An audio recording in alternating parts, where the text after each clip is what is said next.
டே 6லயே அவன் ட்ரை பண்ணிட்டு தான் இருந்தான். காலையில சீக்கிரமா எழுந்திருக்கிறது, போனை கரெக்டா யூஸ் பண்றது. 30 days டிசிப்ளின் ஸ்டோரியோட இன்னைக்கு டே 6 யூடியூப்ல பார்த்துட்டு இருக்கீங்கன்னா மறக்காம சப்ஸ்கிரைப் பண்ணிட்டு பாருங்க. ஆனா உள்ளுக்குள்ள எதுவுமே மாறல. அதே எண்ணம், அதே மன அழுத்தம், அதே கன்ஃபியூஷன். கொஞ்சம் கூட லைஃப் இம்ப்ரூவ் ஆகுற மாதிரி கூட அவன் ஃபீல் பண்ணல. அவன் நினைச்சான் ஃப்ரெண்ட்ஸ் எல்லாரும் சோஷியல் மீடியால ஜாலியா இருக்கிறாங்க, எல்லாருமே சக்சஸ்ஃபுல் லைஃப் வாழ்ந்துட்டு இருக்கிறாங்க, எல்லாரும் வேக வேகமா அவங்க வேலையை செய்யறாங்க. ஆனா அவன் மட்டும் அதே இடத்துல நின்றுட்டு இருக்கிற மாதிரி அவன் ஃபீல் பண்ணிட்டு இருந்தான்.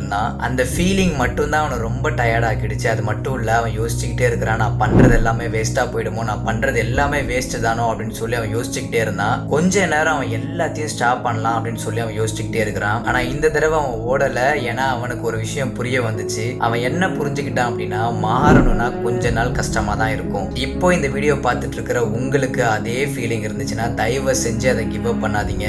ஒரு நாள் இந்த ஸ்ட்ரகிளுக்காக உங்களை நீங்களே ப்ரௌடா ஃபீல் பண்ற நேரம் வரும். இதுக்கப்புறம் உடைய வாழ்க்கையில என்ன நடக்க போகுது, என்ன நடந்துட்டு இருக்குதுன்னு சொல்லி நம்ம பார்க்க போறோம். தொடர்ந்து பார்க்க மறக்காம இந்த பேஜை ஃபாலோ பண்ணிக்கோங்க, உங்க ஃப்ரெண்ட்ஸுக்கும் ஷேர் பண்ணிக்கோங்க. நாளைக்கு இந்த ஸ்டோரியோட கண்டினியூ நம்ம பார்க்கலாம்.